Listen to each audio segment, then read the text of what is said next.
Assalamu alaikum Nazreen. This is Dr. Shamaila Hanif again, and I'm working as Professor Obstetric Gynecology at Fateh Memorial Hospital, Lahore. आज का जो topic है वो एक और इम्पोर्टेंट टॉपिक है रिगार्डिंग वुमेन हेल्थ, और वो पोस्ट मेनोपॉजल ब्लीडिंग के बारे में, यानी कि मेनोपॉज के बाद क्या ब्लीडिंग होना नॉर्मल है या नहीं। सबसे पहले मेनोपॉज क्या होता है? मेनोपॉज वो नेचुरल फिनोमेना है जो हर खातून को गुजरना पड़ता है। उसमें से इसमें 45 से 55 साल की उम्र में नेचुरली उनके माहवारी का सिस्टम बंद हो जाता है। अगर एक औरत को 45 साल के बाद 1 साल तक माहवारी ना आए तो हम उसे मेनोपॉजल कहते हैं, और अगर इस टाइम पीरियड के बाद उसको कभी भी जिंदगी में ब्लीडिंग हो तो उसको पोस्ट मेनोपॉजल ब्लीडिंग कहते हैं। बेशक वो ब्लीडिंग कम हो या ज़्यादा हो, दर्द के साथ हो या दर्द के बगैर हो, सिर्फ एक मर्तबा हो या बार बार हो, तो ये पोस्ट मेनोपॉजल ब्लीडिंग कहलाई जाती है। ये ज़रूरी है कि पोस्ट मेनोपॉजल ब्लीडिंग अगर किसी को हो तो वो फ़ौरन अपने गायनेकोलॉजिस्ट के पास जाएं, ताकि उनके फर्दर टेस्ट से तशख़ीस की जाए कि किसी सीरियस इशू की वजह से उनको क्या ये ब्लीडिंग है या नहीं। मोस्ट केसेस में ये ब्लीडिंग नॉन सीरियस इश्यूज की वजह से होती है।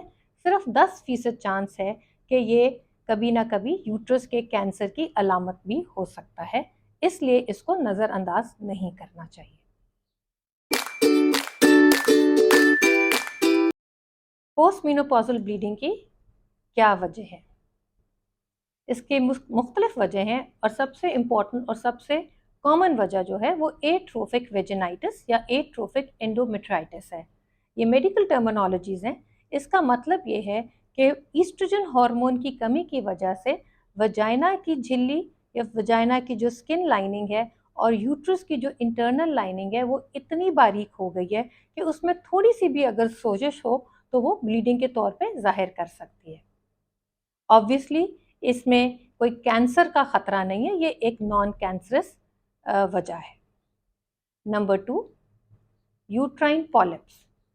पॉलिप छोटी छोटी ग्रोथ्स को कहते हैं जो यूट्रस की इंटरनल लाइनिंग के अंदर ग्रो कर सकते हैं और ब्लीडिंग के तौर पर जाहिर हो सकती है। मोस्ट केसेस में ये पॉलिप्स भी नॉन कैंसरस होते हैं। इसमें बहुत कम चांस है कि किसी को कैंसर हो जाए। नंबर 3, एंडोमेट्रियल हाइपरप्लेजिया, यानी कि यूट्रस की जो इनर लाइनिंग है वो बहुत मोटी हो गई है। कुछ खवातीन में ईस्ट्रोजन हार्मोन की वजह से ये लाइनिंग मोटी होने लग जाती है। ये ईस्ट्रोजन का सोर्स मुख्तलिफ जगहों से हो सकता है। कभी कभी पोस्ट मेनोपॉजल खवातीन जो हैं वो हार्मोन रिप्लेसमेंट थेरेपी ले रही होती हैं, उस वजह से भी ये लाइनिंग मोटी हो जाती है। कईयों की अंडेदानी से ईस्ट्रोजन हार्मोन बनने लग जाता है, उससे भी ये लाइनिंग मोटी हो जाती है। और कुछ खवातीन में अगर वो ब्रेस्ट कैंसर के पेशेंट्स रहे हैं और उनको टेमोक्सिफन नाम की दवाई देनी पड़ रही है तो उस दवाई का एक साइड इफेक्ट होता है, और वो ये है कि वो यूट्रस की लाइनिंग को भी थिक कर देता है। नंबर 4 कॉज, बच्चेदानी का कैंसर। पोस्ट मेनोपॉजल ब्लीडिंग के 10% केसेस में बच्चेदानी का कैंसर होता है, जिसकी वजह से पोस्ट मेनोपॉजल ब्लीडिंग जैसे अलामात आते हैं। यूजुअली ये बच्चेदानी का कैंसर होता है। कुछ खवातीन में बच्चेदानी के मुंह का कैंसर भी हो सकता है, जिसको हम सर्वाइकल कैंसर कहते हैं, और बहुत कम चांस है कि ये अंडेदानी के कैंसर से भी पोस्ट मेनोपॉजल ब्लीडिंग हो सकती है। कुछ खवातीन में वजाइनल कैंसर भी हो सकता है। अगर किसी खातून को पोस्ट मेनोपॉजल ब्लीडिंग की शिकायत रहे तो वो फ़ौरन गायनेकोलॉजिस्ट के पास जाएं। आप जब अपने डॉक्टर के पास जाएंगे, आपके डॉक्टर आपकी डिटेल हिस्ट्री लेंगी, आपकी मेडिकेशन की हिस्ट्री लेंगी कि क्या आप हार्मोन रिप्लेसमेंट थेरेपी तो नहीं ले रहे, क्या आप ब्रेस्ट कैंसर के पेशेंट रहे और क्या आप टेमोक्सिफन तो नहीं ले रहे, क्या आपकी फैमिलीज में किसी को कैंसर हैं या नहीं। उसके बाद आपका डिटेल मुआयना किया जाएगा, पेल्विक एग्जामिनेशन भी किया जाएगा, जिसमें वो स्पेकुलम यूज़ करते हैं और इंटरनल मुआयने पे देखते हैं कि आपके यूट्रस की जो मुंह है, सर्विक्स और वजाइनल वॉल्स नॉर्मल हैं या नहीं। उसके बाद आपके डॉक्टर आपको अल्ट्रासाउंड रिकमेंड किया करते हैं।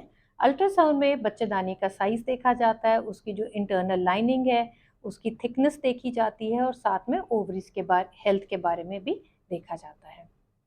इसके बाद यूजुअली आपके डॉक्टर्स आपकी बायोप्सी रिकमेंड करेंगे और जो बेस्ट तरीका बायोप्सी का है वो कैमरे के ज़रिए है, जिसको हम हिस्ट्रोस्कोप कहते हैं। जो दूरबीन के ज़रिए आपके यूट्रस के अंदर कैमरा जाता है और फिर आपकी यूट्रस की इंटरनल लाइनिंग को चेक कर लिया जाता है और वहाँ से बायोप्सी ली जाती है। बायोप्सी के रिजल्ट के ऊपर आपकी फर्दर तशखीस होती है कि आपको ब्लीडिंग किस वजह से हो रही थी और उस हिसाब से आपकी ट्रीटमेंट प्लान की जाती है।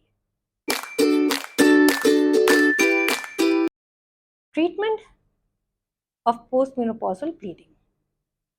ट्रीटमेंट डिपेंड करता है कि आपकी डायग्नोसिस क्या हुआ। अगर आपका एट्रोफिक वेजिनाइटिस या एट्रोफिक एंडोमेट्राइटिस की वजह से ब्लीडिंग थी तो यूजुअली आपको कोई खास ट्रीटमेंट नहीं दी जाती।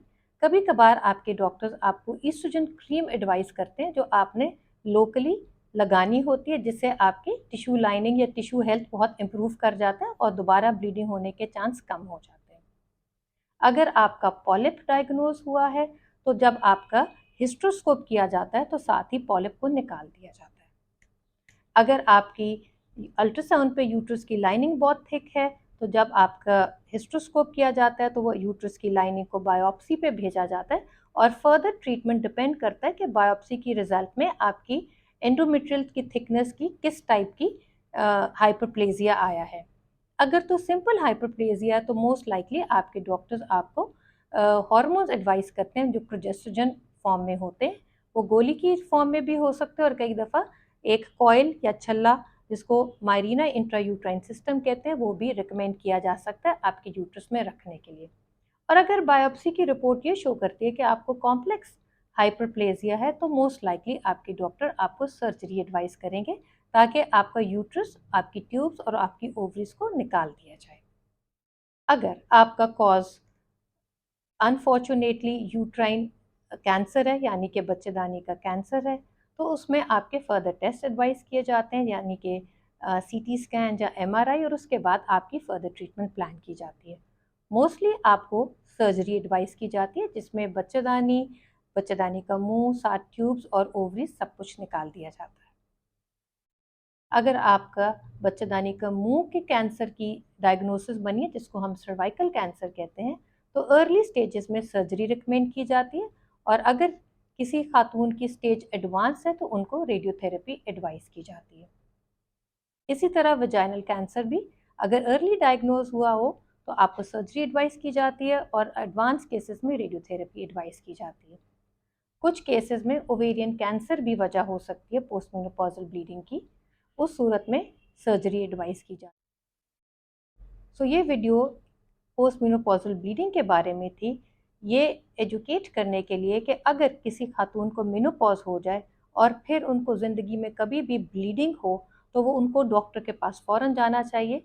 Mostly post menopausal bleeding non serious issue की वजह से होती है पर 10% चांस ये रहता है कि ये किसी कैंसर की अलामत ना हो, इसलिए इसकी डायग्नोसिस, इसकी तशखीस करना बहुत ज़रूरी है ताकि ट्रीटमेंट भी टाइमली हो जाए। ये सब लोग जानते हैं कि अगर कैंसर वक्त पे पिक हो जाए तो उसके ट्रीटमेंट का सक्सेस रेट भी बहुत अच्छा रहता है। अगर आपको ये वीडियो पसंद आई है तो इसको लाइक करें, शेयर करें और सब्सक्राइब करें। अपना बहुत सारा ख्याल रखें, बहुत सारी दुआएं। अल्लाह।